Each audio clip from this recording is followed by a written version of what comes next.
Saludo a todos los que se están uniendo a través de la plataforma de Facebook.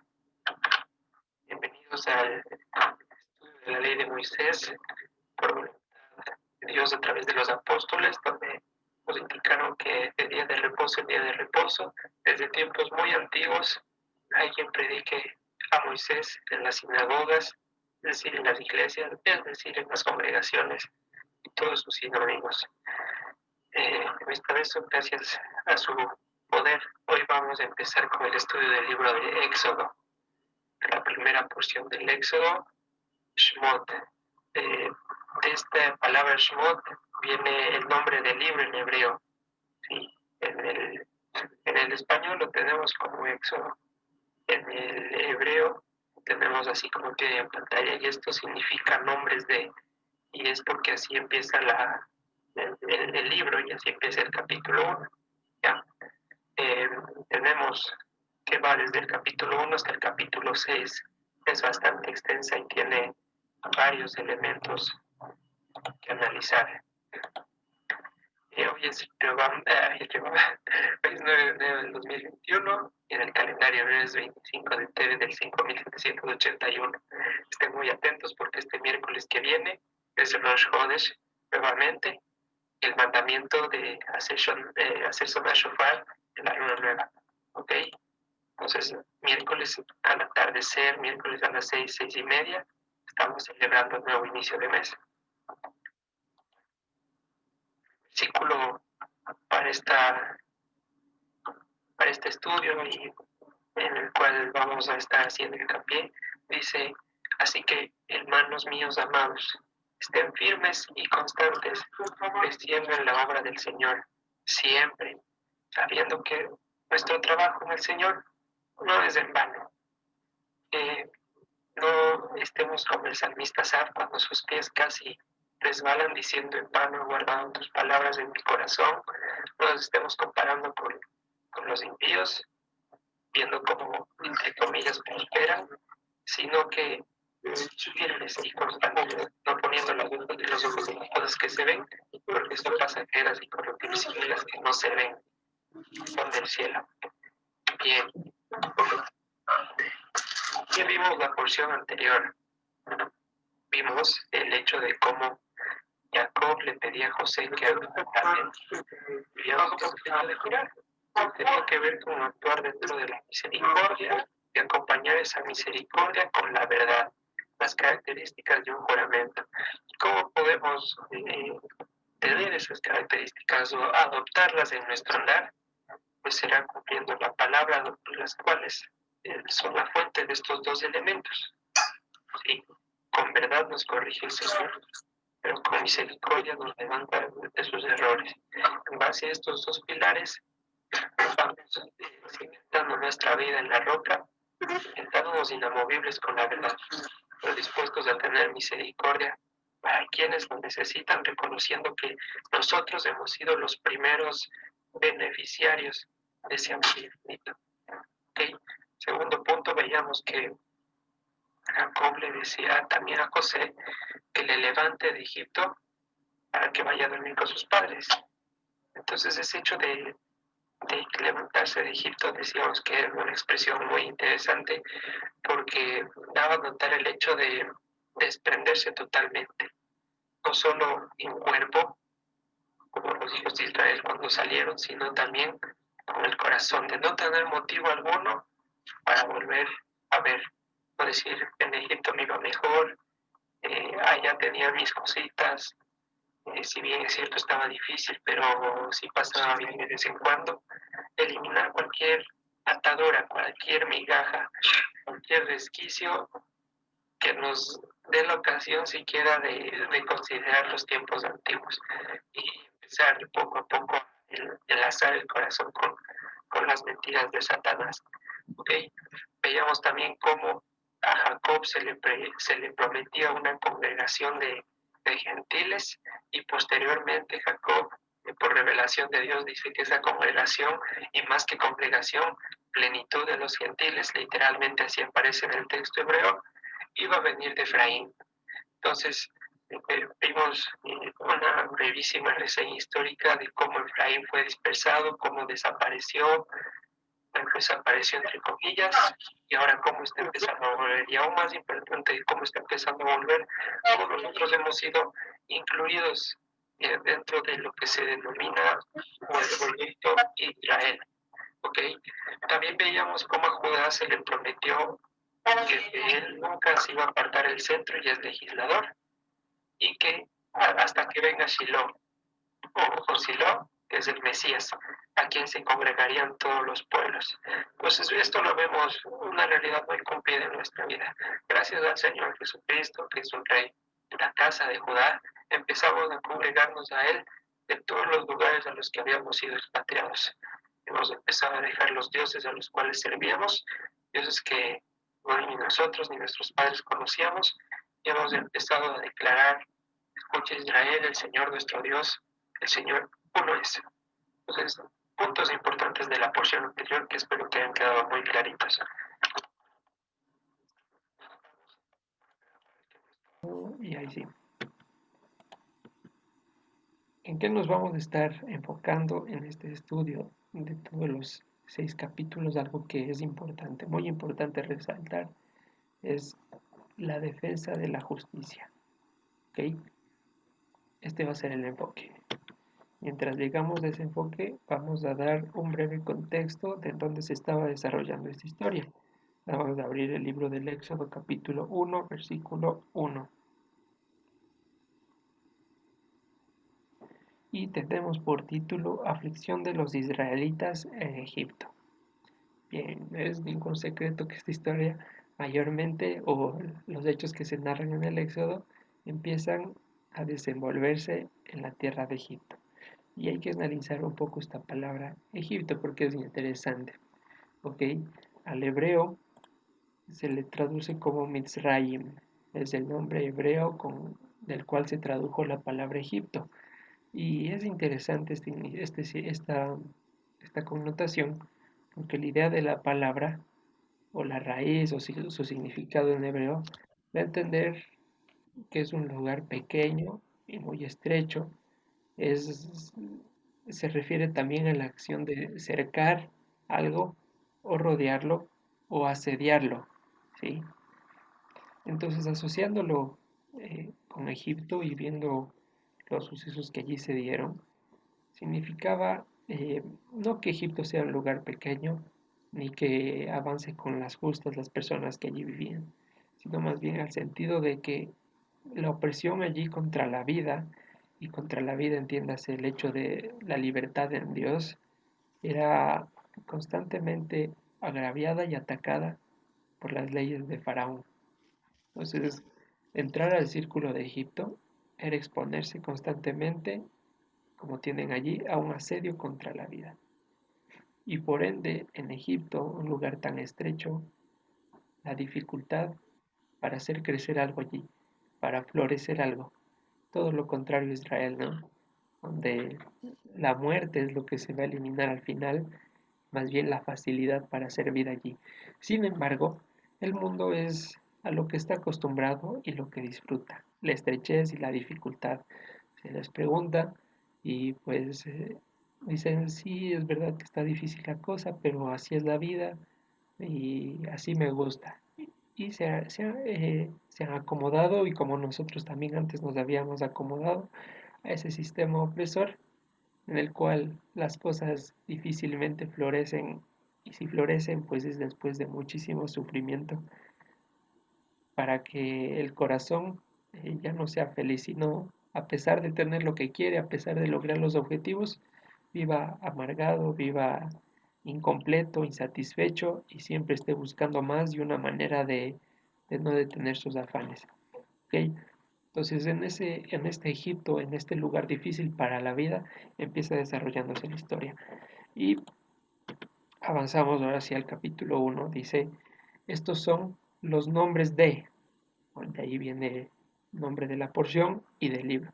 Estos son los nombres de los hijos de Israel.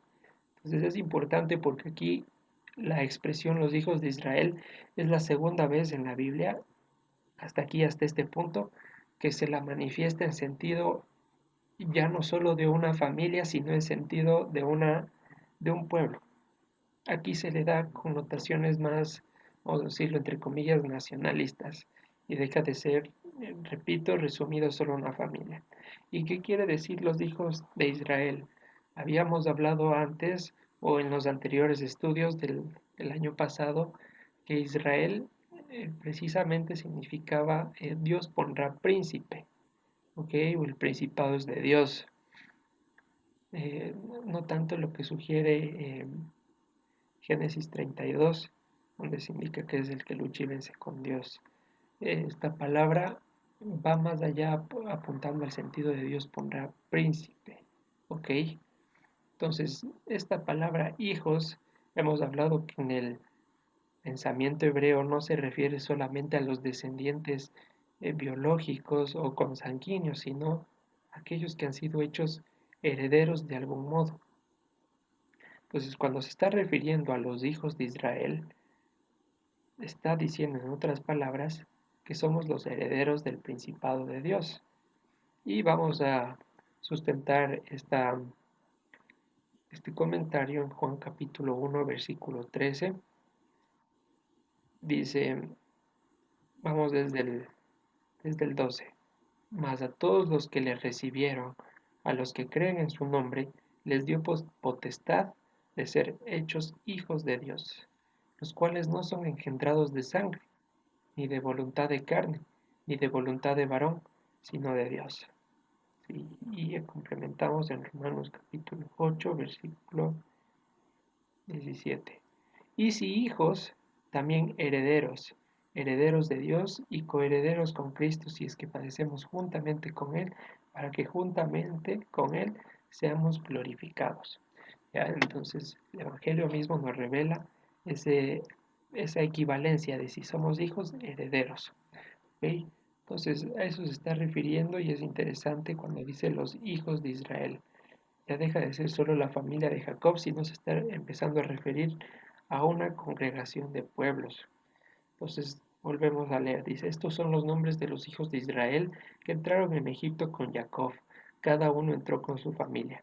Rubén, Simeón, Leví, Judá, Isaacar, Zabulón, Benjamín, Dan, Neftalí, Gad y Aser, de quienes salen las 12 tribus. Todas las personas que le nacieron a Jacob fueron 70. José estaba en Egipto y murió José y todos sus hermanos y toda aquella generación. Y los hijos de Israel fructificaron y se multiplicaron y fueron aumentados y fortalecidos en extremo. Y se llenó de ellos la tierra. Más o menos como lo que dice adelante, y será llena la tierra de su gloria. Entre tanto, versículo 8, se levantó sobre Egipto un nuevo rey que no conocía a José y dijo a su pueblo, he aquí el pueblo de los hijos de Israel es mayor y más fuerte que nosotros. Ahora pues, seamos sabios para con él, para que no se multiplique, y acontezca que viniendo guerra, él también se una a nuestros enemigos y pelee contra nosotros y se vaya de la tierra. Entonces vamos a contrarrestar estas dos posturas donde se marca brevemente cuál es el objetivo de Egipto. Como decíamos en Israel, por naturaleza, por casi que por inercia, la vida es manifiesta. Y cuando digo en Israel, ya sabemos que no me estoy refiriendo a la extensión territorial en el Medio Oriente, sino a la identidad espiritual que tenemos. Y es lo que nos habla los versículos 7 al 8, que los hijos de Israel se fructificaron y multiplicaron en gran manera. A pesar de que las condiciones en Egipto no eran abundantes o prósperas o muy bonitas para tener hijos, los hijos de Israel lo hicieron así porque Dios estaba con ellos. Entonces, tenemos que andar en Israel, andar dentro de la congregación de Israel significa viva. Sin embargo, si nos vamos al otro lado, lo primero que piensa Egipto es en acabar con ese crecimiento. ¿Por qué? No es el hecho de que les preocupaba la guerra, sino que espiritualmente, bueno, sí, carnalmente estaba el hecho de la guerra y el fortalecimiento, pero espiritualmente algo se venía gestando atrás y un deseo de que alguien no nazca. ¿Ok? Escenario similar a lo que pasó con nuestro Señor Jesús, con Herodes. Entonces, Satanás siempre está muy ávido y entendido a que, bueno, lo estaba antes, ¿no? Que iban a ser un salvador. Y preocupado de esto, su método casi que estrella es no permitir la preservación y el extendimiento de la vida a través de los hijos. ¿Ok?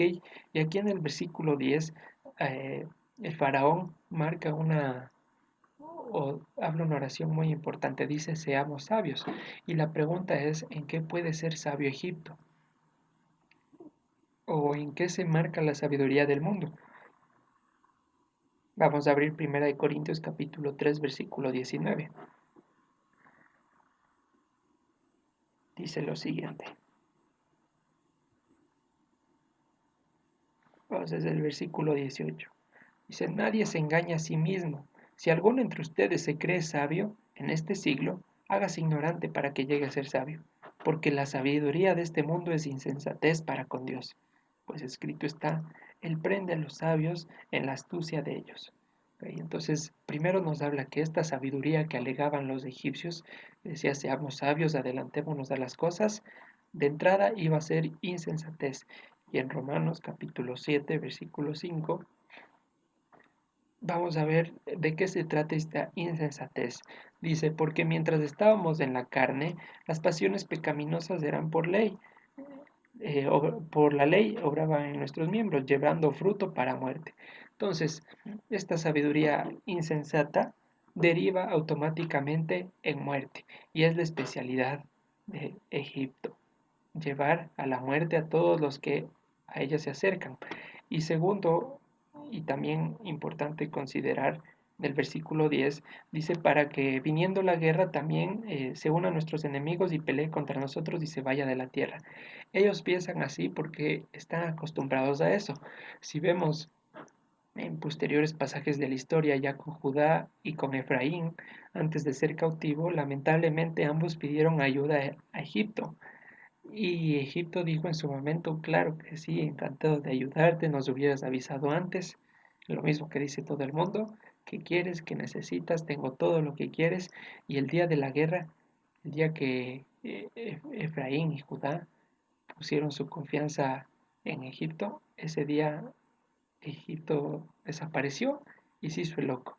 Entonces, de la manera en la que ellos maquinan en el futuro es de lo que tienen miedo, de la maldad de su propio corazón. Tienen miedo de que la maldad de ellos sea la que les ocurra. Y por eso siempre están al pendiente de que nadie les haga eso. Entonces, vamos a seguir en la historia. Si tienen alguna pregunta, por favor, me avisan nomás. Versículo 11 dice, entonces pusieron sobre ellos comisarios de tributos que los molestasen con sus cargas, y edificaron para Faraón ciudades de almacenaje, Pitón y Ramsés.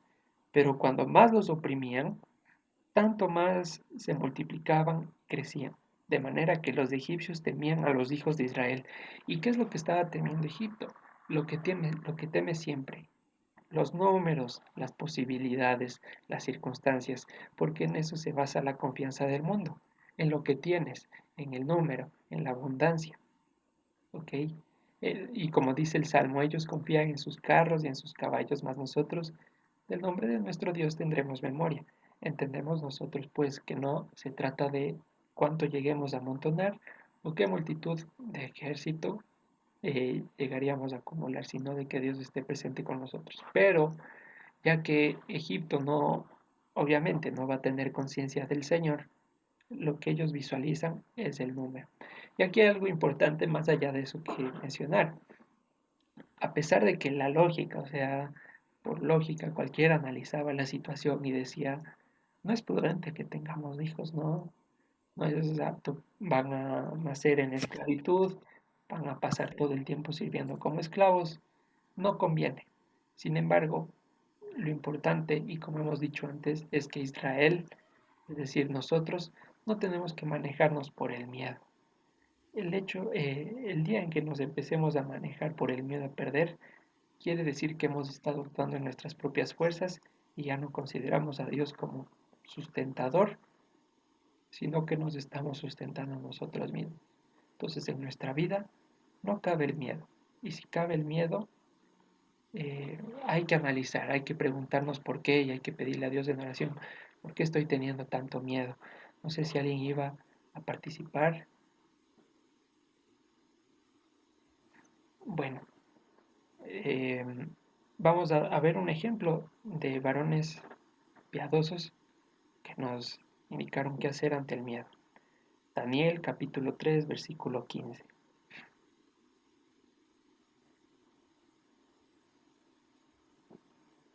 En el tiempo en que Babilonia ya se llevó cautiva a la tribu de Judá, el profeta Daniel, en el pasaje muy conocido donde va a ser metido al horno, dice lo siguiente: iba a ser metido al horno porque no se postraba delante del rey. ¿Ok? Y como consecuencia de no postrarse delante del rey, venía la muerte. Daniel, consciente de sus principios y que solo delante de Dios nos postraremos y adoraremos, dice lo siguiente: Sadrach, Mesach y Abednego respondieron al rey Nabucodonosor diciendo: No es necesario que te respondamos sobre este asunto. He aquí nuestro Dios a quien servimos puede librarnos del horno de fuego ardiendo, y de tu mano, oh rey, nos librará. Y si no, sepas, oh rey, que no serviremos a tus dioses, ni tampoco adoraremos la estatua que has levantado. Es decir, mi Dios me librará de cualquier circunstancia que fuere. Y si no, estoy dispuesto a morir por su nombre. Así me gusta el calor del horno. Mejor, me abrigo más rápido, dice Daniel.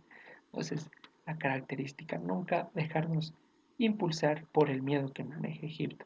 Y ahora en el contexto de la pandemia, ¿qué hacemos o cómo actuar?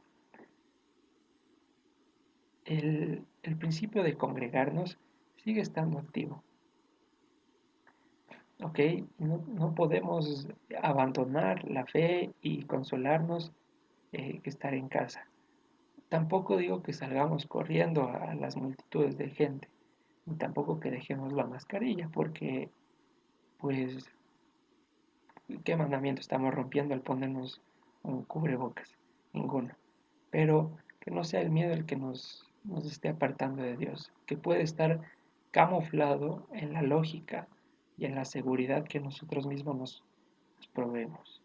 Ayer hablaba con hermanos, me decían, he estado sentado frente a compañeros que tenían COVID y hasta ahora no me he enfermado. Y por allí otras personas que salen una vez de la casa y hasta ahí llegaron. Entonces, ¿de qué depende? De el nombre de Dios que tengamos memoria. ¿Ok? Entonces vamos a complementar esta idea en el libro de Romanos capítulo 12 versículo 21. Dice: no seas vencido de lo malo, sino vence con el bien el mal. Entonces, Israel, ante el hecho de la opresión de la familia, porque fue un ataque con la familia, de que ya no crezca más el pueblo de Israel, no respondió con lo malo, que hubiera sido lo lógico, dejar de tener hijos por la situación difícil. Al contrario, ellos hicieron el bien. ¿Cuál fue el bien? Ah, aquí está. Mientras más les humillaban, más se multiplicaban y más les temían. ¿Cuál fue el bien que hicieron? Tuvieron más hijos. ¿Y por qué el hecho de tener hijos? Vamos a analizar un poquito más qué son los hijos. Vamos a abrir el Salmo 127, versículo 3 al 5.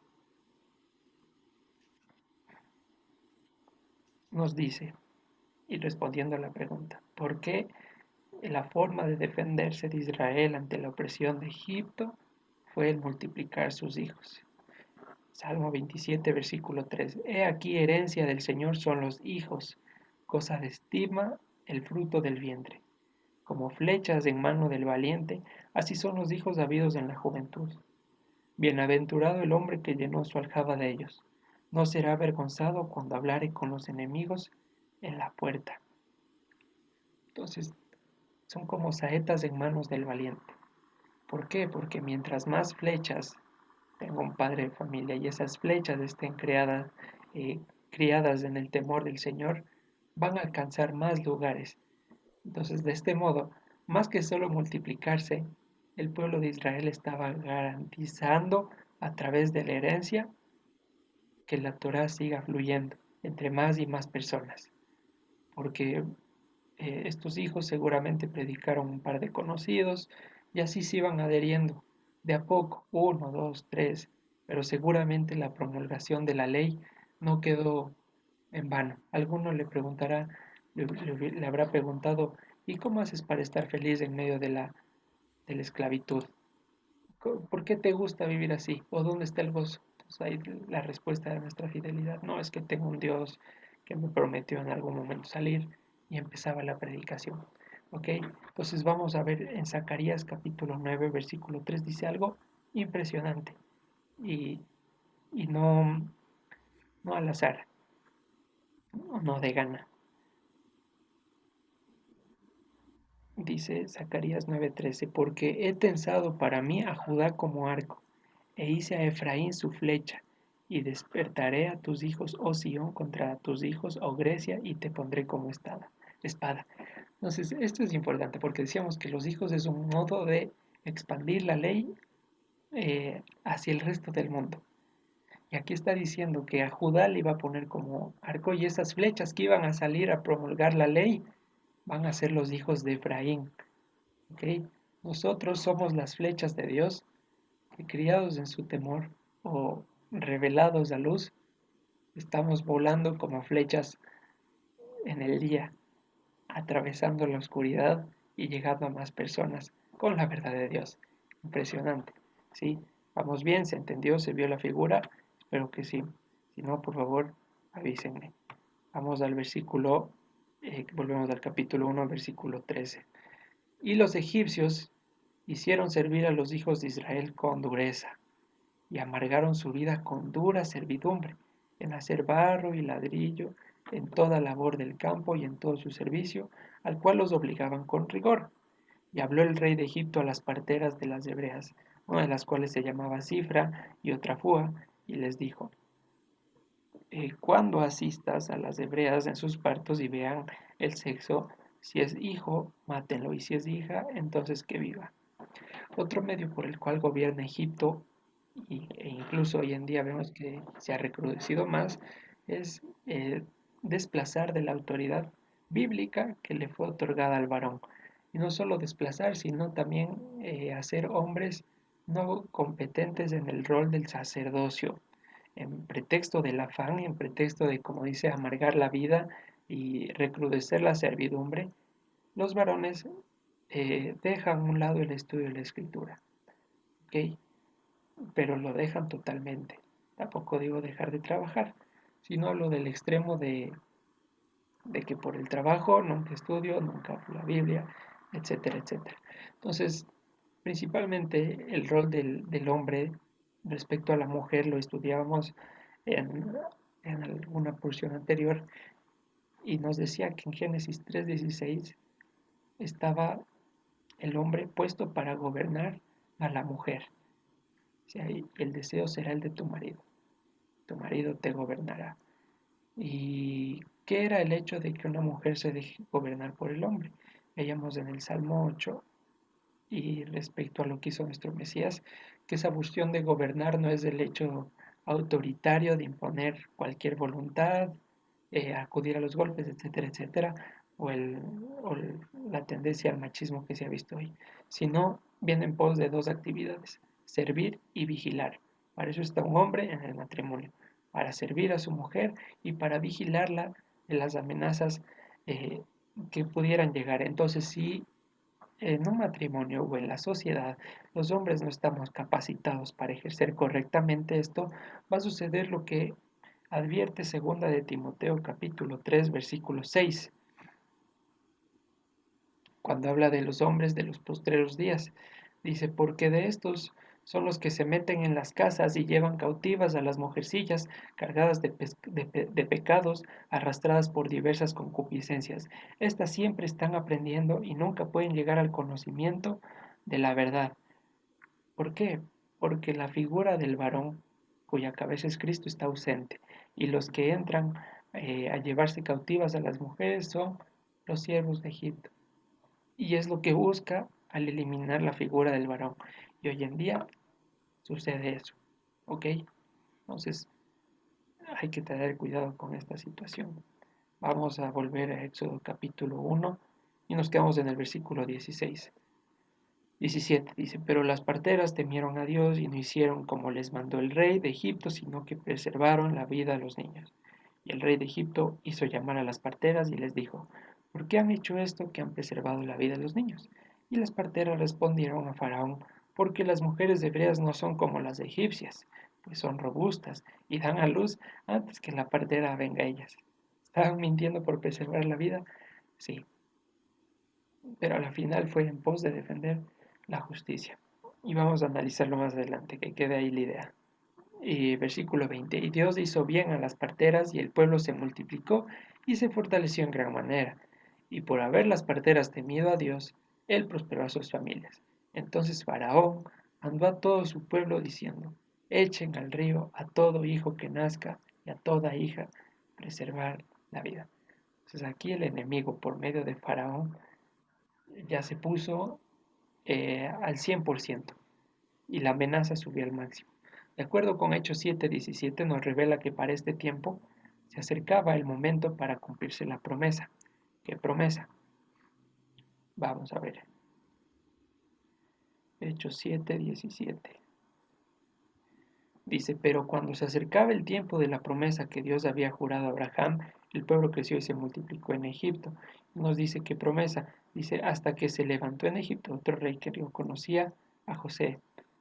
La promesa que se iba a cumplir era que Dios prometió que a pesar de llegar a Egipto, Él les iba a liberar de la tierra de los jebuseos, eteos, amorreos, es decir, que a pesar de después de un tiempo iban a salir de Egipto. ¿Ok? Y esa es la promesa que se iba a cumplir. Entonces las tinieblas, como decíamos antes, conscientes siempre del avance de la luz, no puede el diablo impedir lo que Dios prometió, no puede ponerse en una autoridad más de arriba que él y desechar lo que él ha prometido, por más que haga el esfuerzo más grande. Ahora, lo que sí puede hacer es retrasar ese cumplimiento. Y es lo que pasaba con los hijos de Israel. Cuando parecía que ya iban a entrar, cuando parecía que estaban cerca ya de lograrlo, enviaba alguna situación de algún modo y decía, y hicieron los hijos, hicieron lo malo los hijos de Israel delante del Señor. Y eso retrasaba el propósito de Dios. Y es lo que puede llegar a pasar en nuestras vidas. Estamos enrumbados, estamos creciendo en el estudio y más que en el estudio, en la santificación de nuestras vidas. Y el enemigo con fin de retrasarnos empieza a poner trabas y estas trabas pueden venir en forma de aparentes bendiciones. Nos puede llegar lo que siempre hemos querido y pues ahí nuestros sentidos, si no están correctamente ejercitados en el discernimiento del bien y el mal, como dice la palabra, podemos eh, de cierta manera retrasar el cumplimiento de la promesa. Sin embargo, vamos a ver qué nos dice Primera de Pedro, capítulo 5, versículo 9. Ante este amenaza al máximo, donde el enemigo se pone como una lanza a funcionar hasta finalmente quitarnos la vida, nos dice Pedro lo siguiente, al cual resisten firmes en la fidelidad, sabiendo que los mismos padecimientos se van cumpliendo en sus hermanos en todo el mundo. Mas el Dios de toda gracia que nos llamó a su gloria eterna en Jesucristo, después que hayan padecido un poco de tiempo, Él mismo les perfeccione, afirme, fortalezca y establezca. A Él sea la gloria y el imperio por los siglos de los siglos. Amén. Dice algo importante, al cual resisten firmes en la fidelidad. ¿Qué fidelidad? Hemos dicho que se trata de la de Dios y no la nuestra. Y esa fidelidad es el poder de Dios a través de su invariabilidad que tiene para que no nos salgamos de sus preceptos. Y es lo que dice la carta de Judas, capítulo 1, versículo 24. Aquel que es poderoso para preservarlos sin caída y presentarlos sin mancha delante de su gloria con toda alegría. La fidelidad es el medio por el cual Dios nos preserva, la fidelidad a sus promesas. Porque sabe Dios que si lo deja en nuestras manos, si no pone su fidelidad, nosotros simplemente nos quedamos viendo cómo sobrevivir en Egipto. Y no lo digo yo, allí está el mundo afuera como testimonio, enseñado en sobresalir en ese sistema de contienda y de aplastar al que está al lado, bajo cualquier medio, obtener lo que se plantea. Ok, entonces volvemos a capítulo Éxodo capítulo 1, versículo 22. Acabamos capítulo 1. No sé si tienen dudas, por favor, me interrumpen nomás. Pasamos al capítulo 2. No les puedo ver si se están durmiendo, si están entendiendo o si no están entendiendo. Así que, con toda sinceridad, tranquilidad, por favor, me hacen llegar sus dudas. Capítulo 2. Dice, un varón de la familia de Leví fue y tomó por mujer a una hija de Leví.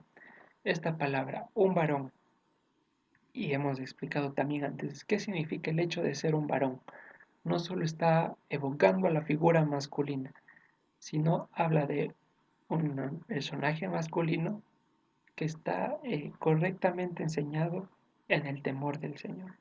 Y es por esto que no se basa en la lógica de no tener hijos, sino que dice, contrario a las circunstancias, dijo, es momento adecuado para tener un hijo.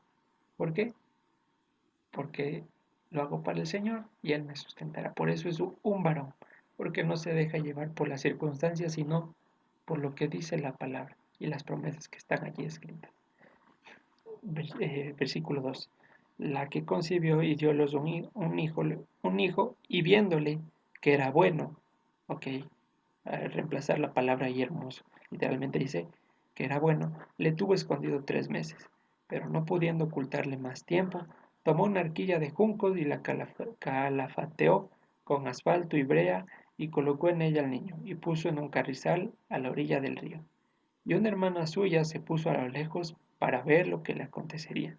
Y la hija de Faraón descendió a lavarse al río, y paseándose sus doncellas por la ribera del río, vio ella la arquilla en el carrizal, y envió una criada suya a que la tomase. Y cuando la abrió, vio al niño, y aquí que el niño lloraba. Teniendo compasión de él, dijo, del niño de los hebreos es este.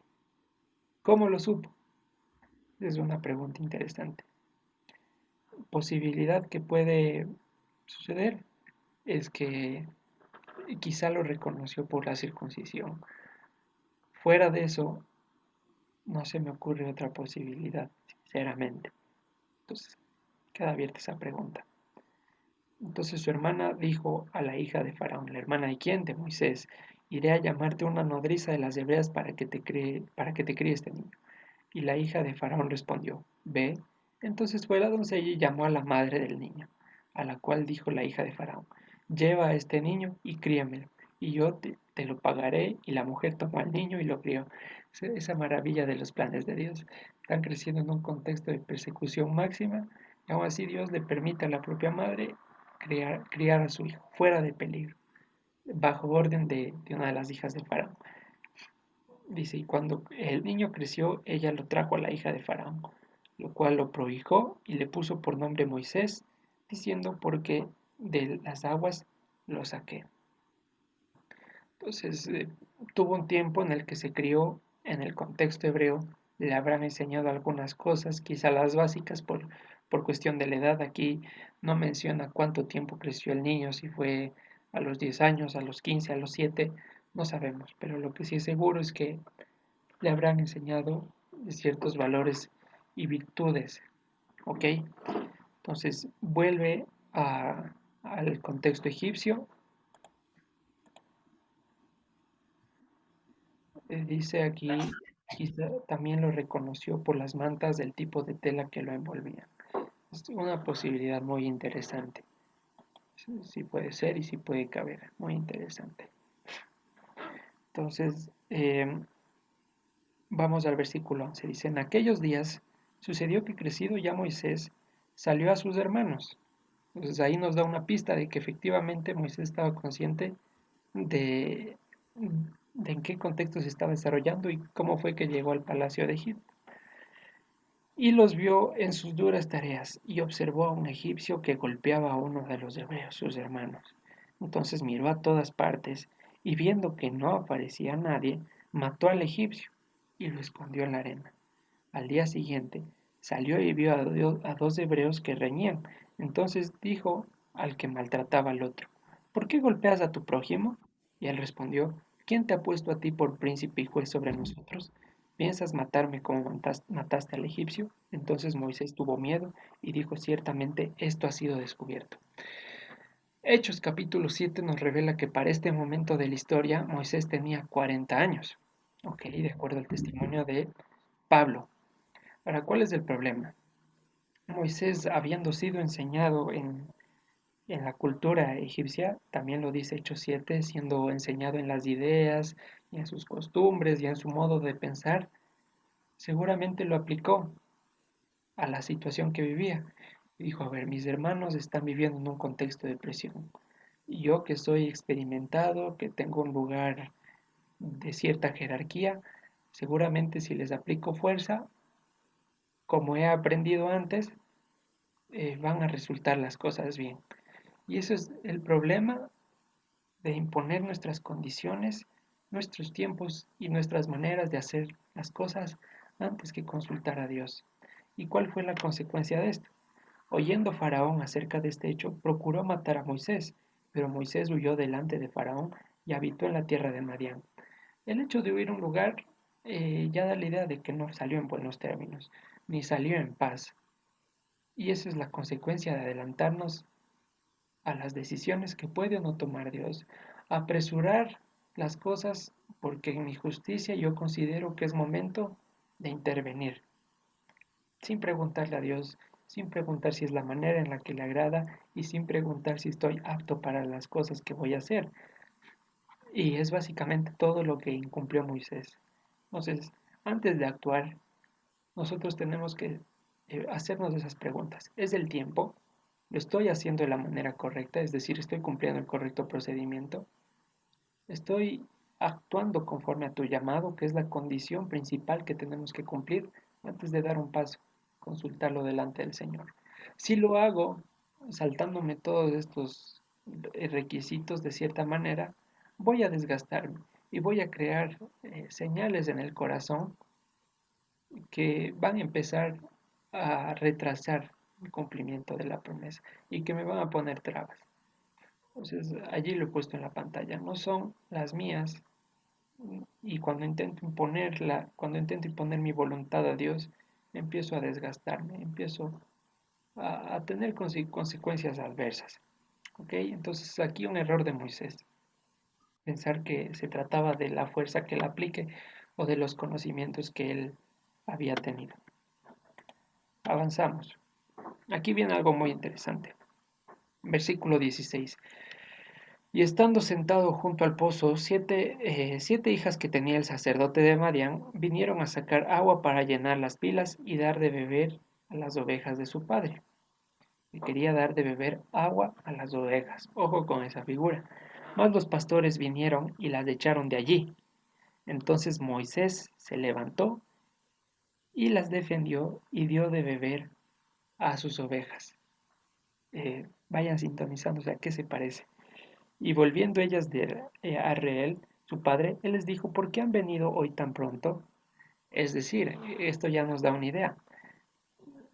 Las hijas de Reel, que es Yitro, que se le dan por alguna circunstancia dos nombres, al suegro de Moisés, les dice, ¿por qué han venido tan pronto? ¿Qué quiere decir esto?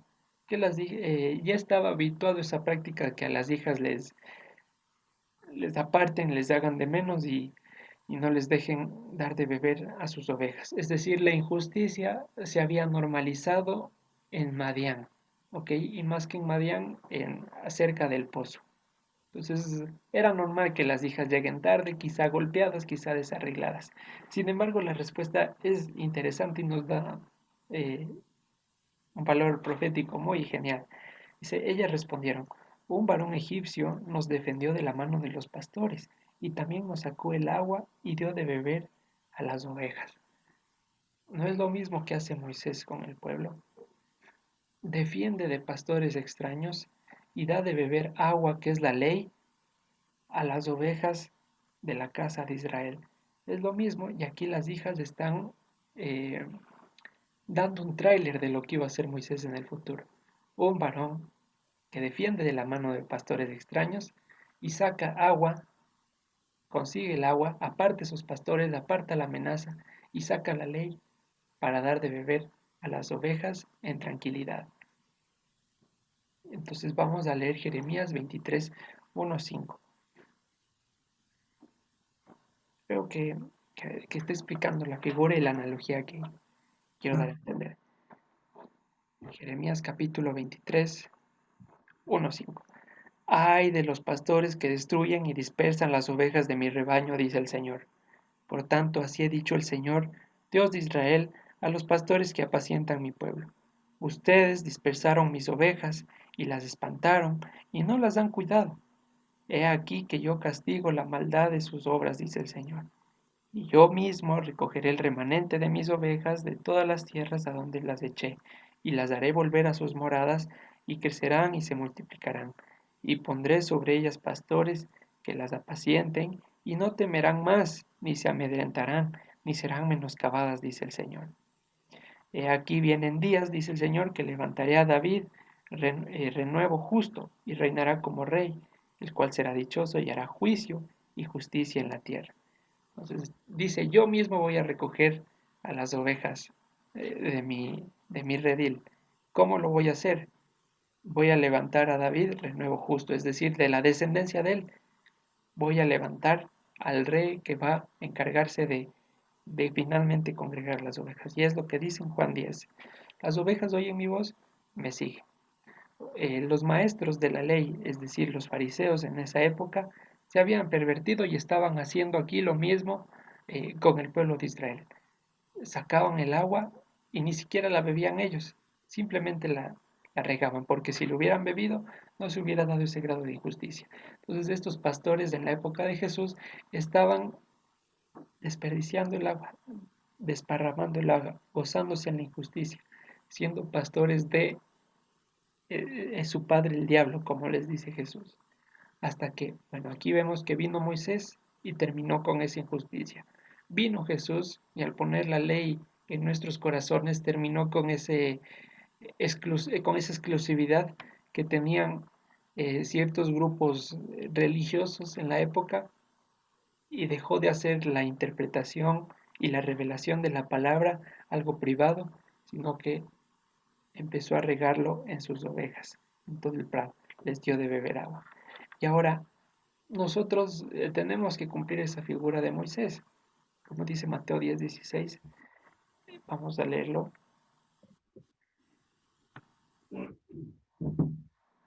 He aquí yo les envío como a ovejas en medio de lobos. Sean pues prudentes como serpientes y sencillos como palomas.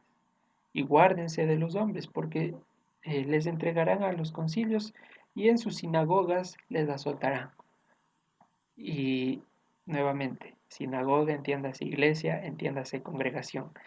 ¿Qué quiere decir? ¿De dónde van a salir estos lobos? Lo curioso es que no van a salir del mundo. Los lobos van a salir de justamente de nuestras congregaciones. Y como dice Juan, estaban con nosotros, pero no eran de nosotros y tenían que manifestarse. Entonces la cizaña que ha sido esparcida por el enemigo, que ha crecido dentro del trigo, está alrededor viendo cómo apartar a las ovejas del, del tomar el agua. Y para eso nos envía el Señor, para preservar esa justicia. ¿Y cómo debemos actuar ante esos lobos? Peleando será, apedreándoles. Vamos a ver qué dice Primera de Pedro 3:15. Dice, si no, santificad a Dios el Señor en sus corazones y estén siempre preparados para presentar defensa con mansedumbre y reverencia ante todo el que les demande razón de la esperanza que hay en ustedes. La característica para apartar a estos pastores que vienen a esparcir a las ovejas es la mansedumbre, la templanza, la humildad. De este modo se presenta la defensa. Y como veíamos hace una o dos porciones, no volviendo a levantar muros de doctrinas e interpretaciones, sino santificando a Dios en nuestros corazones a través de estas características. Y para eso también en Pedro dice que nos llamó el Señor, para anunciar las virtudes del que nos sacó de las tinieblas a su luz admirable. ¿Y qué son sus virtudes sino sus mandamientos, del carácter de Dios expresado a través de sus ordenanzas? Eso es todo. Así que cuidado con los lobos que van a salir de nuestras sinagogas mismas. Entonces, como dice también en una porción que no recuerdo precisamente, y esto no es ninguna novedad, pues el diablo también se viste de luz y pretende usurpar el lugar de Dios, pero a la final las tinieblas siguen siendo las tinieblas. Ahora avanzamos hasta el capítulo 3. ¿Estamos claros hasta ahí?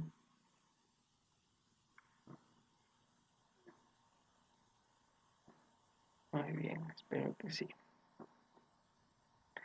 Entonces, en el desarrollo del capítulo 2, en lo que no leímos, Moisés se termina casando con una de las hijas del sacerdote de Madián, Yitro o Yetro, que es Séfora, y concibe un hijo. Entonces Moisés se establece en Madián. Este transcurso de la historia sucede, esta transición del capítulo 2 hasta el capítulo 3, sucede en 40 años.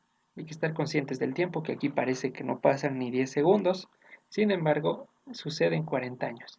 Y llega el versículo 2 en el llamamiento de Moisés. Estamos en el capítulo 13. Apacentando Moisés las ovejas de Yetro, su suegro, sacerdote de Madián, llevó las ovejas a través del desierto, y llegó hasta Horeb, monte de Dios, y se le apareció el ángel del Señor en una llama de fuego en medio de una zarza. Y él miró y vio que la zarza ardía en fuego y la zarza no se consumía. Entonces Moisés dijo, iré yo ahora y veré esta grande visión, porque ¿por qué causa la zarza no se quema? Viendo el Señor que él iba a ver, lo llamó Dios de en medio de la zarza y le dijo, Moisés, Moisés. Y él respondió, heme aquí. Y dijo, no te acerques, quita tu calzado de tus pies, porque el lugar en el que estás tú es tierra santa, tierra de mis santidades. Y dijo, yo soy el Dios de tu padre, Dios de Abraham, Dios de Isaac y Dios de Jacob. Entonces Moisés cubrió su rostro porque tuvo miedo de mirar a Dios. Entonces, aquí puntualizar algo importante. Dice en el versículo Dios que quien se manifestó en este escenario fue el ángel del Señor. Ángel, entiéndase, mensajero, y así traducen la palabra en otros mensajes.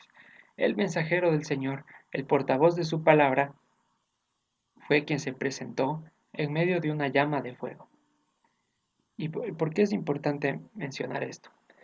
Porque las palabras que se leen a continuación, como que si Dios estuviese hablando directamente a Moisés, son comunicadas a través de un ángel. Y esto, ¿de dónde sale? Es lo que entendió Pablo y también lo que nos da testimonio en la Escritura. Estas palabras, aunque se hablan en sentido personal, como que si Dios, perdón, tomar agüita.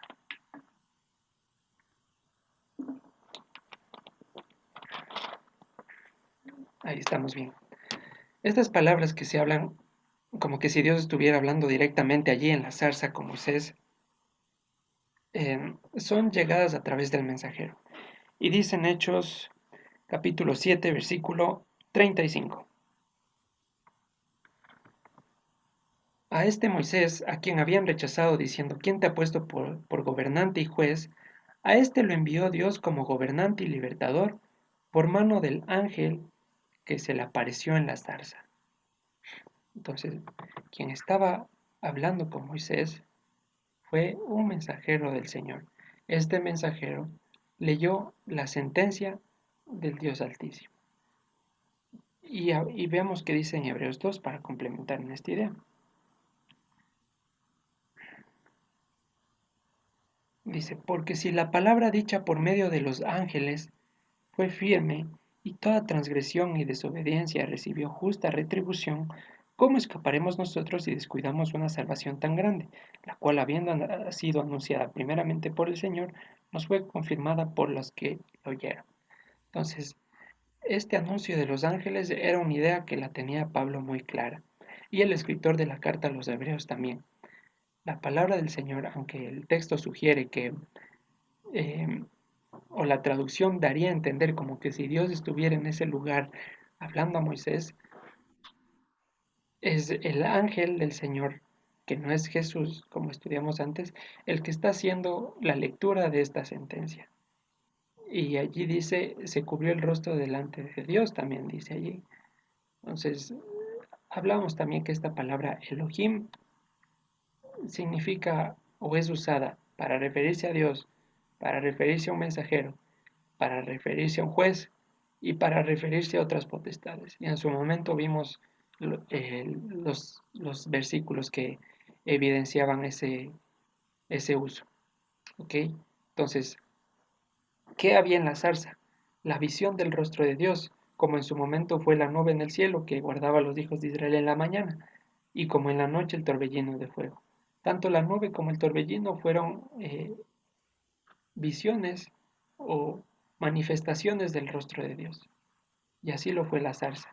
Pero quien estaba hablando en ese momento, precisamente, es el mensajero del Señor, que fue el que se le apareció por testimonio o por lo que nos dice Hechos 7 y por lo que nos habla en Hebreos 2. ¿Okay?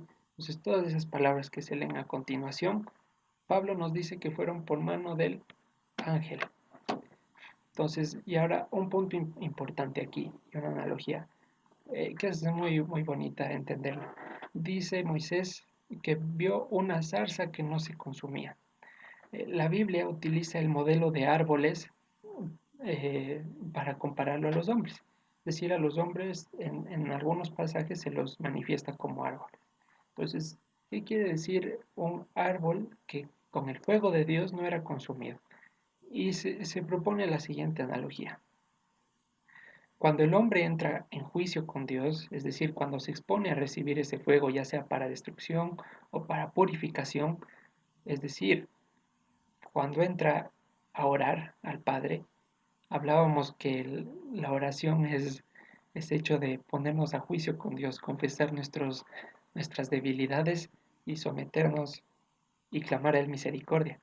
Entonces, en ese juicio que se está ejecutando con Dios, cuando entramos a la oración pomposos y alegando lo que hemos hecho y nuestros méritos y demandando justicia y creyendo que nosotros somos justos y diciéndole a Dios qué tiene que hacer y diciéndole a Dios qué es lo que nos conviene para nuestras vidas, declarando, decretando, gritando, etcétera, etcétera, entramos como árboles frondosos, adornados por frutos propios, llenos de hojas, anchos, inflados. Y ahora, ¿qué pasa cuando el fruto, cuando el árbol se presenta así ante el fuego de Dios? Es consumido. Porque Proverbios 6, 16, 17 nos dice que 6 cosas aborrece el Señor y entre esas 6 están los ojos altivos. Y así se ve una persona que entra en esa actitud a la oración con Dios, como un árbol frondoso, que lo único que necesita es el fuego. Ahora, si entramos en una actitud humilde, como es el normal procedimiento, llevamos ese fuego de Dios que nos termina purificando. Y es la llama que arde en nosotros que nos permite ser luz. Pero si entramos en modo de orgullo, esa llama es la misma que nos termina consumiendo. Por eso en la carta de los Hebreos dice que también Dios es fuego consumidor. Y vamos a ver qué nos dice Malaquías capítulo 4, versículo 1 al 2, por favor. Si me pueden ayudar con la lectura, les agradecería bastante.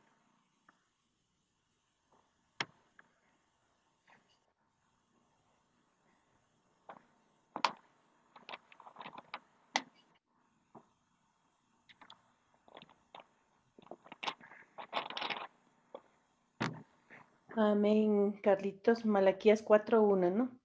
Hasta el 2, por favor. Ya, dice así. Miren, el día del juicio se acerca. Será un día ardiente como un horno. Ese día los soberbios y los malvados serán quemados como la paja. Serán consumidos por completo, de modo que no quedará nada de ellos. Lo digo yo, el Señor Todopoderoso. Pero para ustedes que respetan mi fama, se levantará el sol de justicia, trayendo en sus rayos la salvación. Entonces serán libres y saltarán con gozo, como los terneros que son sacados del establo. Gracias, Silvita. Amén. En la versión Reina Valera dice algo importante, que este día que viene como el horno, a los soberbios no les va a dejar ni raíz ni rama. Y se repite la figura del árbol, porque siendo árboles frondosos en su soberbia, como dice el Salmo 50, ¿qué tienes tú que tomar mis palabras? Tú que participabas de los homicidios y de los adúlteros. Acuérdense de esto, los que se olvidan de mi nombre, no sea que me vuelva y les despedace. ¿Cómo va a despedazar? Con ese día que viene ardiente. Pero dice, a los que temen mi nombre o mi fama, les nacerá el sol de justicia. Porque esa luz no nos va a consumir, sino que, al contrario, va a hacernos portadores de luz. Y en esa luz veremos su luz. Entonces, esta analogía de la zarza es muy interesante y muy ilustrativa.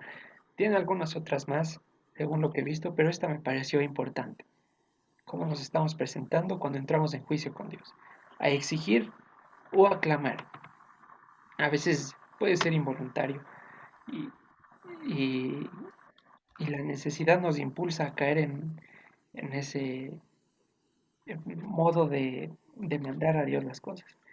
Pero tengamos esto en mente, que los soberbios, lo único que les espera a los soberbios es ser consumidos, sin dejar raíz ni rama. ¿Ok? Y aquí vamos a volver a Éxodo capítulo 13. No, 2, perdón. No, 3, sí, 3. Versículo, vamos a saltar hasta el versículo 10. Dice, y te, ven por tanto ahora y te enviaré a Faraón para que saques de Egipto a mi pueblo, es decir, a los hijos de Israel.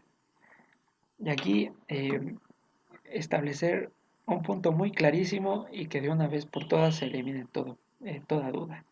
Dice el Señor a Moisés que toda aquella persona que salga de Egipto va a ser su pueblo, el pueblo de Dios.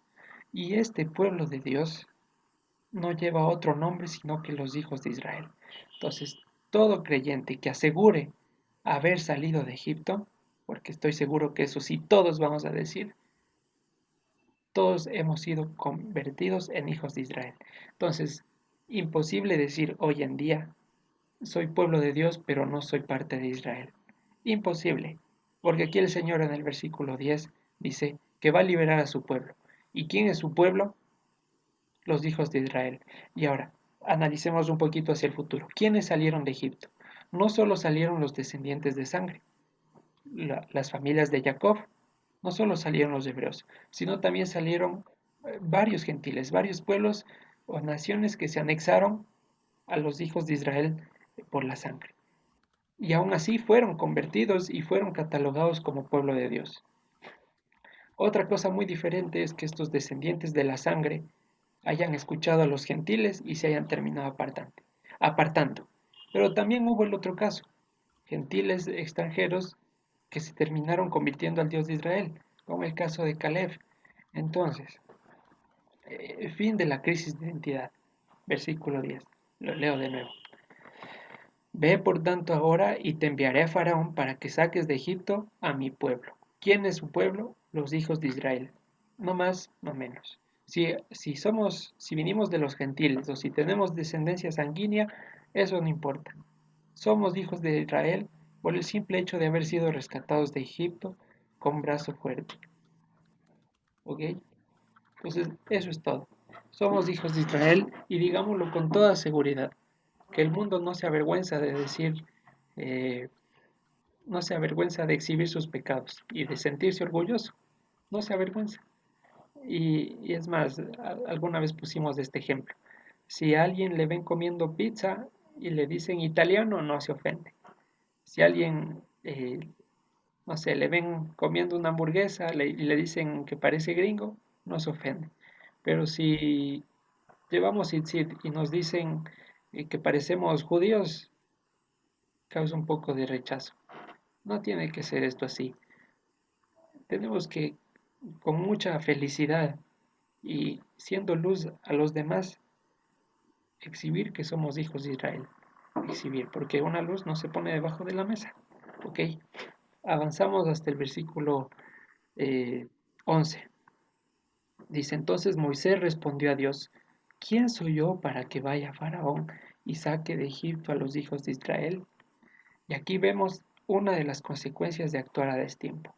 Miren que Moisés, allá en el capítulo 2, sin que nadie le diga nada, fue muy diligente y actuó por su propia mano. Le fue mal. Y ahora, cuando Dios le está pidiendo que haga las cosas, ahí sí viene el miedo y el rechazo. Y esa es, repito, las consecuencias de hacer las cosas a destiempo. Deriva en incredulidad a Dios, porque como yo lo hice en mis fuerzas y me fue mal, y se estableció un precedente negativo, Moisés tiene miedo de que le vuelva a suceder lo mismo. Y eso pasa, repito, cuando nos adelantamos a la voluntad de Dios. Y ahora miren que Dios le está enviando. Y es lo que sucedía allá con el pueblo de Israel. Dios les decía que vayan a la guerra y ellos no querían. Dios les decía que no vayan y ahí sí se animaban. Es la naturaleza humana, que siempre está contendiendo con Dios y de algún modo en nuestra insensatez, en algún área de la vida, queremos hacer las cosas a nuestro tiempo. Salen mal y ¿quién paga los platos rotos? Dios. Porque aquí Moisés dijo, bueno, ok, ahora sí tengo la seguridad de que Dios me está mandando, todo va a salir bien. Empezó a poner los peros, es que yo, quién soy, y seguramente hacía rememoranza a lo que vio en Egipto. Seguramente habrá visto grandes oradores, grandes discursos, grandes generales, y él se habrá visto 40 años después y habrá dicho con su báculo de pastorear las ovejas, ¿cómo me voy a enfrentar a esos grandes personajes? ¿Cómo lo voy a hacer si antes que estaba en mi apogeo, en mis fuerzas, no pude? ¿Cómo lo voy a hacer ahora? Entonces, empezamos a hacer posibilidades y circunstancias y le metemos raciocinio a la lógica de Dios, a la mente de Dios. Y dice Dios en su palabra, ¿acaso no ha enloquecido Dios a la sabiduría del mundo? Claro que sí, la ha puesto de cabeza, porque los sabios y versados son humillados, y los que eran humillados son enaltecidos, y son puestos por cabeza. Bendito sea el nombre de Dios. Entonces, versículo 12. Y él respondió, ve porque yo estaré contigo, y esto te será por señal de que yo te he enviado. Cuando hayas sacado de Egipto al pueblo, servirán a Dios sobre este monte. Entonces, ahora sí que Dios le ha llamado, se cumple el tiempo, la manera y la condición correcta de hacer las cosas. Antes, a los 40 años, Moisés pensaba que era la fuerza, porque eso fue lo que aprendió en Egipto, la guerra, los números y las posibilidades. Y la condición, él, él lo hizo a su propia manera. Pensó que esos conocimientos le iban a llevar a la victoria. Eso tenía que cambiarse, ese corazón tenía que transformarse. 40 años después, Moisés ya viejo o avanzado en edad, ya sin posibilidad de usar la misma fuerza que los 40, Dios le revela que va a ser no a la fuerza, no con espada, sino, entre comillas, simplemente hablando lo que Dios quiere que hable. Ese va a ser el modo de liberar al pueblo. ¿Y cuál es la única condición que se tiene que cumplir? El llamado de Dios, que Dios nos encomiende a una tarea. Cumplidas estas condiciones, entendiendo que es por la palabra y no con carros, con ejército, con fuerza, sino por el poder de su santidad. Cuando seamos varones, esto puede llegar a cualquier edad, o mujeres listas y formadas, el llamado de Dios nos dirá, ve, porque yo estaré contigo. Y ahí sí, todo de maravilla. Y que no se nos ocurra dudar de Dios. ¿Y cuál fue el resultado de esto? Voy a saltarme rápidamente al capítulo 4, versículo 19.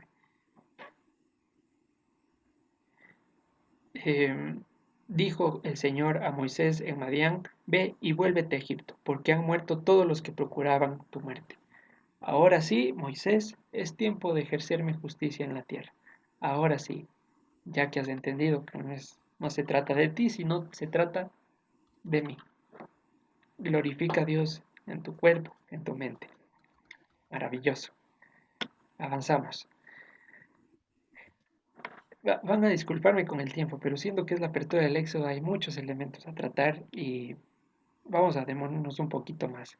Estamos en el capítulo 3 y vamos a avanzar hasta el capítulo 14 y esto ya lo revisamos el anterior año, sin embargo, vale eh, remacharlo. Decía, y respondió Dios a Moisés, vamos desde el versículo 13. Dijo Moisés a Dios, he aquí que llego yo a los hijos de Israel y les digo, el Dios de sus padres me ha enviado a ustedes. Si ellos me preguntan, ¿cuál es su nombre? ¿Qué les voy a responder? Y respondió Dios a Moisés, yo soy el que soy. Y dijo, así dirás a los hijos de Israel, yo soy, me envió a ustedes. Ahora, hablábamos del anterior año que lamentablemente la expresión yo soy el que soy, lamentablemente fue mal traducida, porque este nombre de Dios está en futuro. La gramática de este pasaje está en futuro y sin embargo se tradujo como tiempo presente. Y esto tiene que ver, es importante. Las correcciones que Dios permite que hagamos no son en vano por pasar el tiempo, porque o por cualquier otra razón. Literalmente, cuando le dice, les dirás, yo soy el que soy, por favor entiéndase, yo seré el que seré, puede ser una opción, o yo seré el que estaré. Así dice literalmente el texto, yo seré el que estaré. Esto sí que ya quede fijo y que quede establecido. Ya, gracias a Dios, vamos estudiando un tiempo y tenemos que seguir sacando esas cositas de la doctrina que estaban un poquito flojitas. ¿Ok? Y ahora, ¿y por qué viene este yo seré el que estaré o el que seré? En virtud de lo que dice Josué, Deuteronomio 30:31, y lo completé así porque me encantó cómo sonó. Dice la siguiente frase el Señor, no te dejaré ni te desampararé, porque yo seré el que estaré contigo. Es en este enunciado que literalmente ahí sí podemos comernos al mundo. ¿En qué sentido? En acabar a las obras de las tinieblas. Es una promesa que le hace a Moisés. Yo seré el que estaré. Estaré cuando hables con Faraón. Estaré cuando abras del mar. Estaré cuando invoques a las plagas.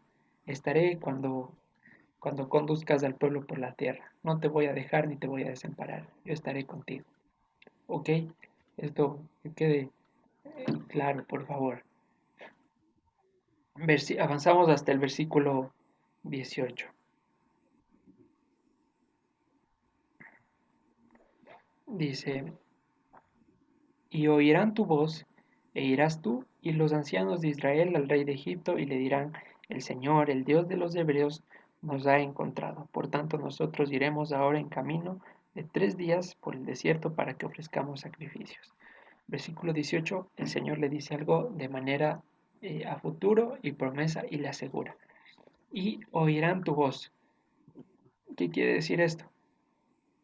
Que del Señor es el destapar los oídos. Solo de Él. No depende de la elocuencia que tengamos, ni de cómo expresemos la palabra de Dios. Si es que el Señor lo quiere, la persona a la que hablemos, o nosotros en primer lugar, si el Señor lo quiere, vamos a escuchar, y es lo que dicen Romanos, y lo hemos repetido. La fidelidad viene por el oír, y el oír por la palabra o promesa de Dios. ¿Cuál es la promesa? Bueno, aquí vamos a un ejemplo. Y oirán tu voz. Yo, que seré el que estaré contigo, te estoy diciendo que van a Ah, escuchar tu voz. Y ahora, ya para que vengas para irnos, hijita, a las 9:30 es. a ver, ¿Ah? ahí está, ya. Y la pregunta que tenemos que hacernos como creyentes, que puede hacer, o de pronto si tenemos un familiar o amigo, es, ¿y si yo no estoy escuchando la voz de Dios? ¿Qué hago? ¿O qué procede? ¿Por qué no estoy escuchando la voz de Dios? Una posibilidad. O nunca fui creyente, aunque si nunca fui creyente no me estaría haciendo esa pregunta. Pero la segunda posibilidad de que no estar escuchando la voz de Dios es que me estoy apartando para Egipto. ¿Cómo es esto? Se nota el cambio y no hay que ser genios para darse cuenta cuando estamos tendiendo a separarnos del amor de Dios. Y vamos a ver cómo procede Dios cuando empezamos a dejar de escuchar su voz una vez que hemos sido constituidos por hijos. Vamos a leerle al profeta Amós capítulo 3, versículo 1 al 2, por favor.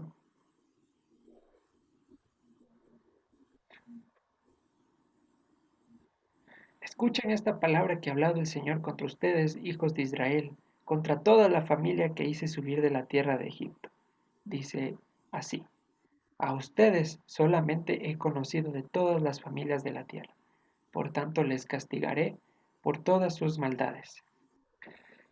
En virtud de que Dios nos sacó de Egipto, en virtud de que nos recibe como hijos, es por ese favor que el Señor tiene la gracia de castigarnos. Y es lo que dice en Hebreos: si se les deja sin reprensión, ya no son hijos, sino son bastardos. Parte de haber sido sacados de Egipto viene en el contrato que si en el futuro queremos volver, el Señor va a destaparnos los oídos con un castigo.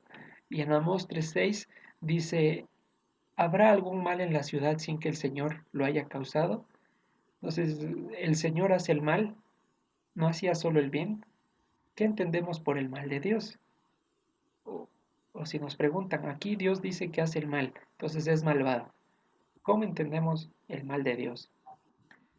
El mal de Dios, entiéndase, como ese procedimiento, lo tiene en pantalla, de extracción dolorosa de un bienestar cimentado en la justicia.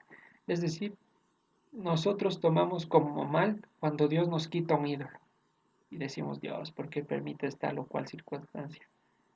Sin embargo, ese mal que nosotros llamamos es mal para nosotros porque nos está quitando algo que hemos construido en base a la injusticia, en base a en base de olvidar algún mandamiento.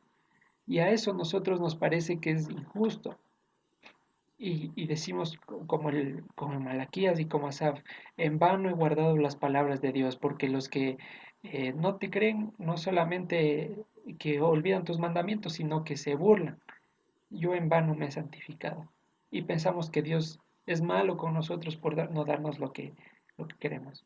Pero ese mal de Dios es su amor infinito, no dejándonos persistir en el pecado, para que después digamos, vuelvo a citar a Asaf: como una bestia fui yo delante de ti.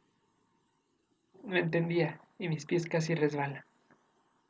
Y después de que ya entendemos que ese mal fue en realidad misericordia de Dios, decimos: ¿a quién tengo yo en los cielos sino a ti? Y en la tierra nada deseo que no sea estar en tu presencia. ¿Ok? Entonces, si no estoy escuchando la voz de Dios, va a llegar un castigo. Y si el corazón está tan duro, voy a pensar que Dios me está perjudicando. Pero entendamos que ese perjuicio que recibimos es en virtud de que nos sacó de Egipto. No es un perjuicio, sino otra manifestación del amor de Dios. ¿Ok? Entonces, eso que quede muy claro y que sea de aliento para sus vidas. Avanzamos hasta el capítulo 4. Ya para ir terminando. Éxodo capítulo 4 y vamos a saltar hasta el versículo 16. Eh, ya el Señor habla con Moisés, le da las instrucciones, le dice que se vaya y que se encuentre aquí con Aarón, porque se prepara el primer encuentro o reencuentro de Moisés con el faraón. He puesto la imagen de la novela que nos ayudó a entender algunas cosas. Ojalá nos hubiera explicado así, ¿no? Verso a verso, y mucho mejor. Dice, eh, vamos a leer desde el versículo 15. Dice: tú hablarás a él, es decir, Moisés, a Aarón, y pondrás en su boca las palabras, y yo estaré con tu boca y con la suya, y les enseñaré lo que deben hacer. Y él hablará por ti al pueblo, y él te será a ti en lugar de boca, y tú serás para él en lugar de Dios. Y aquí aparece la palabra Elohim. ¿Qué quiere decir que ahora Moisés sea el Dios de Aarón? ¿Tiene ese sentido? Es decir, ahora Aarón le debe adorar a Moisés o algo por el estilo, porque es lo que está sugiriendo la traducción. Cuando le dice que tú serás para Aarón, es decir, Moisés, tú serás para Aarón en lugar de Elohim, le está diciendo no que se vaya a poner él como Dios, sino como juez, que es otra de las acepciones de la palabra Elohim. Y siendo que ejercía función de juez, iba a garantizar que las cosas se realicen de un modo correcto. Esa es la función de un juez, la preservación de la justicia. Y es lo que hizo en Monte Sinaí cuando Aarón mismo se equivocó, pues Moisés juzgó el hecho de Aarón y bueno, preservó su vida. Ya lo estudiaremos más adelante. Saltamos hasta el versículo 21 y vemos una frase que siempre resulta polémica. Y dijo el Señor a Moisés, cuando hayas vuelto a Egipto, mira que hagas delante de Faraón todas las maravillas que he puesto en tu mano, pero yo endureceré su corazón, de modo que no dejará ir al pueblo. Entonces, si es que el Señor va a endurecer a Faraón, ¿por qué castiga a Egipto? Es la pregunta que cabe, ¿no? Y habíamos estudiado el anterior año, espero que se recuerden a qué se refería cuando decía que Dios iba a endurecer el corazón de Faraón. Vamos a, antes de llegar a la conclusión que dice aquí haré una dureza con el corazón de Faraón, vamos a explicar el porqué. Mateo 12:30 nos revela que solo se puede estar, el corazón humano puede estar solo de dos maneras, con Dios o contra Dios, no hay más, ¿ok? Si estamos con Dios en su ley, no podemos ser más buenos que eso, ¿ok? No podemos ir más allá, no hay bondad que supere el cumplir sus mandamientos. Y si estamos con el diablo en sus deleites, no podemos ser más malos o podemos estar más endurecidos que eso. Y por consiguiente no hay un término medio, no hay un lugar donde, que la gente crea donde dice yo sí creo a Dios, pero a mi manera. No existe ese limbo, no existe. Y entonces, ¿por qué Dios no puede endurecer a Faraón? Primero, porque Faraón ya estaba en contra de Dios. Y de ese estatus de negar a Dios, ¿cuál va a ser un lugar más duro? ¿A dónde va a llegar? En primer lugar. Y en segunda instancia, ya que la humanidad es naturalmente programada para actuar como faraón, en otras palabras, quiere decir que ya nacemos con el corazón hecho piedra. ¿Cómo Dios va a endurecer lo que ya es duro? ¿Por qué lo haría? Si Él desea que tengamos vida eterna, ¿por qué nos haría más malos? Aquí dice en Santiago capítulo 1, versículo 13. Cuando alguno es tentado, no diga que es tentado de parte de Dios, porque Dios no puede ser tentado por el mal, ni Él tienta a nadie, sino que cada uno es tentado cuando de su propia concupiscencia es atraído y seducido. Entonces la concupiscencia, después de que ha concebido, da luz del pecado, y el pecado siendo consumado, da luz a la muerte. ¿Ok? Entonces, bajo estas premisas, cuando dice en el versículo 21, yo endureceré a Faraón, por favor, entendamos, yo voy a hacer una dureza con el corazón de Faraón. Es decir, le he permitido a Faraón que esté a sus anchas, que disfrute de su tiempo, que disfrute sus riquezas, pero ya que se va a oponer a que ustedes salgan, porque naturalmente es malo, voy a ponerme como un muro firme. Ya no le voy a dejar avanzar más. Se va a chocar contra mí. Voy a hacer una dureza. Voy a pulsear. Voy a hacer fuercitas o vencidas. ¿Ok? No es que Dios vaya a hacer más duro el corazón de Faraón, porque si no, porque lo castiga si él mismo está haciendo eso. Y peor aún, si es que decimos que Dios endurece el corazón de Faraón, estamos diciendo que de Dios provienen los malos deseos y los malos pensamientos. Y no hay tinieblas en él, sino solo luz. Lo que Dios va a hacer es exhibir ese estado de dureza mediante las pruebas. ¿Ok? Vamos claros. ¿Siguen despiertos? Espero que sí. Vamos a estar ahí, vamos a leer versículo 17. Éxodo. 4. Versículo 22. Y dirás a Faraón: el Señor ha dicho así: Israel es mi hijo, mi primogénito. Ya te he dicho que dejes ir a mi hijo para que me sirva, mas no has querido dejarlo, no has querido dejarlo ir. He aquí yo voy a matar a tu hijo, tu primogénito. Y aconteció en el camino que en una posada el Señor le salió al encuentro y quiso matarlo. Y otra divergencia. Y hay que hacernos las preguntas adecuadas. Incluso cuando Moisés se equivocó con la piedra y no santificó a Dios en medio de la congregación, el Señor le perdonó la vida, aunque le dijo que no iba a entrar a la tierra prometida. ¿Por qué ahora el versículo 21 dice que el Señor quería matar a Moisés? Por favor, si podemos tener una participación del público, les agradecería. ¿Por qué Dios quiere matar a Moisés? Según lo que sugiere el texto.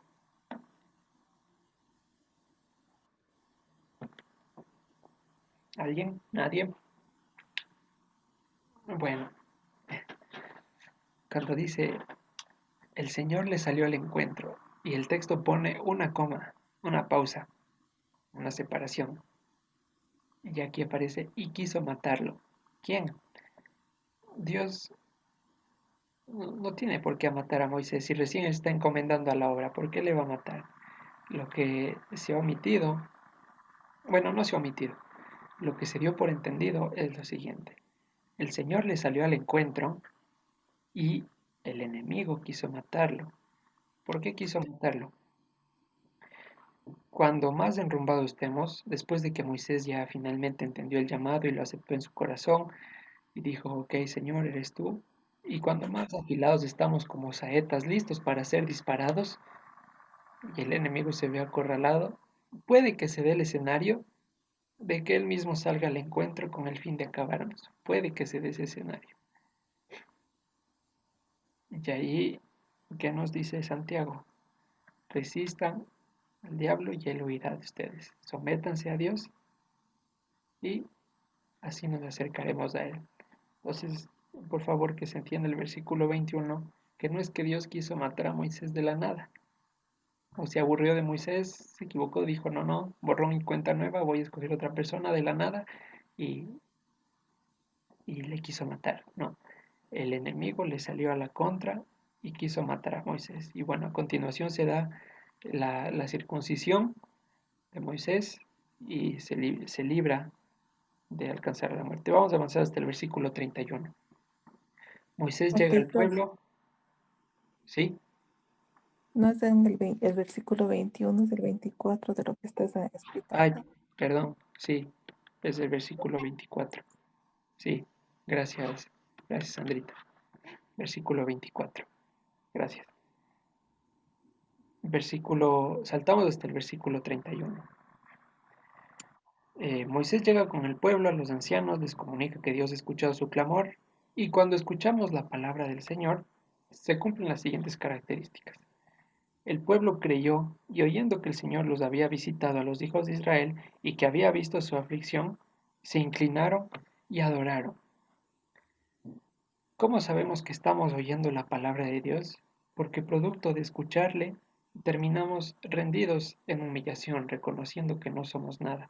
Y producto de esa humillación, ahí sí entramos a alabarle, a darle la gloria a Él, porque hemos entendido que mientras nos dábamos la gloria a nosotros mismos, hemos estado eh, en un modo de esclavitud permanente.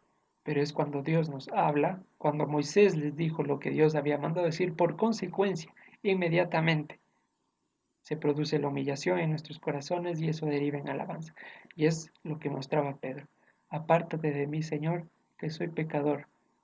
Tanta misericordia para que el Señor se acuerde de uno de nosotros en específico, habiendo tantas personas en el mundo, siendo el Dios altísimo, creador del universo, de las estrellas, de cosas tan gigantes e incomprensibles aún para la humanidad. El Señor pensó en nosotros, en cada uno de nosotros, y para cada uno de nosotros tiene un tratamiento especial, un traje de salvación hecho a la medida.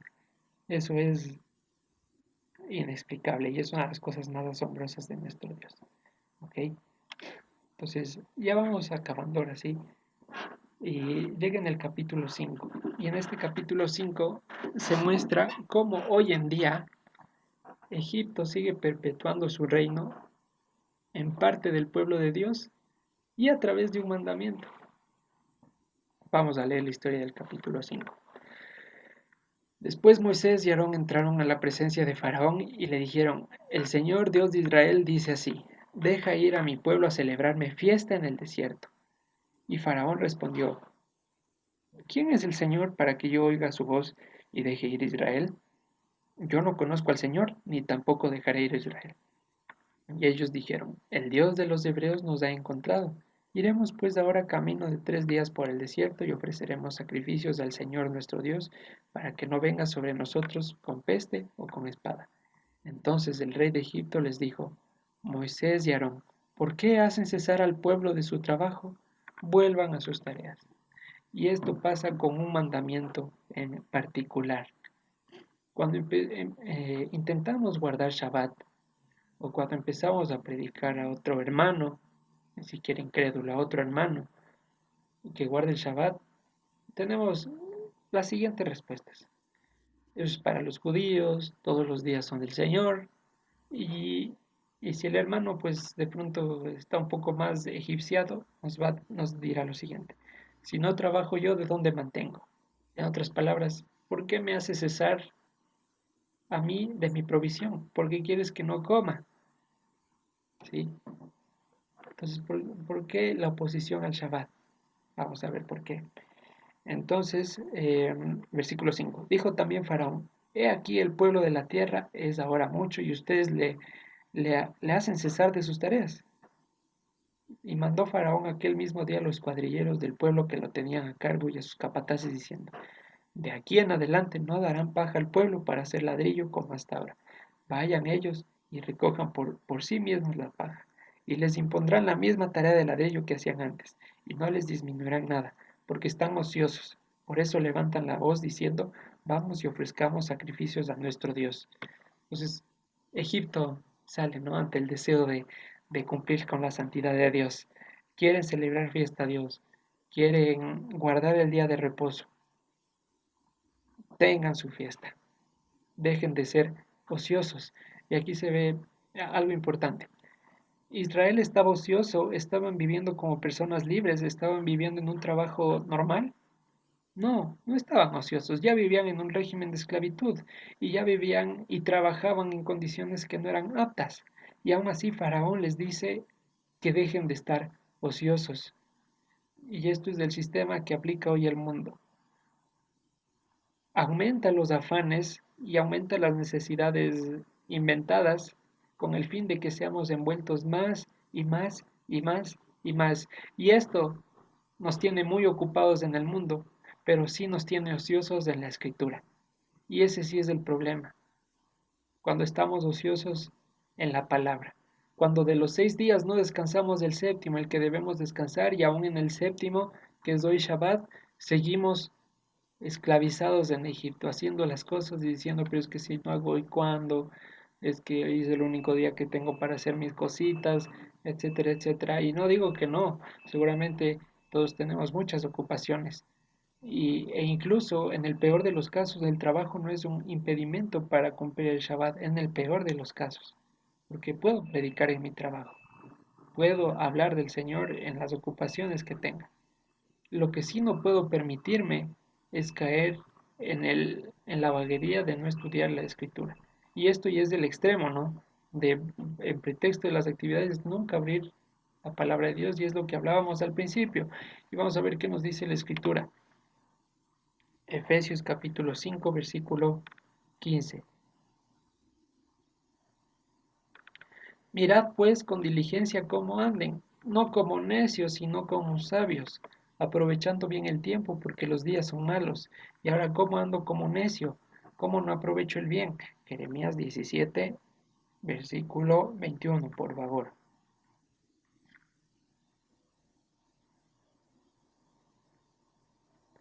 Estamos hablando de no andar como necios, y específicamente cuando celebremos fiesta al Señor, es decir, en Shabbat. Jeremías 17, 21. Así ha dicho el Señor: Guárdense por su vida de llevar carga en el día de reposo y de meterlo por las puertas de Jerusalén, ni saquen carga de sus casas en el día de reposo, ni hagan trabajo alguno, sino santifiquen el día de reposo como mandé a sus padres. Pero ellos no escucharon, ni inclinaron su oído, sino endurecieron su cerviz para no oír ni recibir. Entonces, ¿qué dicen?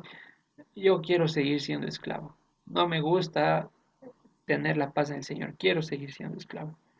No obstante, si ustedes me obedecen, dice el Señor, no metiendo carga por las puertas de esta ciudad en el día de reposo, sino que lo santifican, no haciendo en él ningún trabajo, entrarán por las puertas de esta ciudad en carros, en caballos, los reyes y los príncipes que se sientan sobre el trono de David, ellos y sus príncipes, los varones de Judá y los moradores de Jerusalén, y esta ciudad será habitada para siempre. Entonces, miren, el Señor aquí está prometiendo.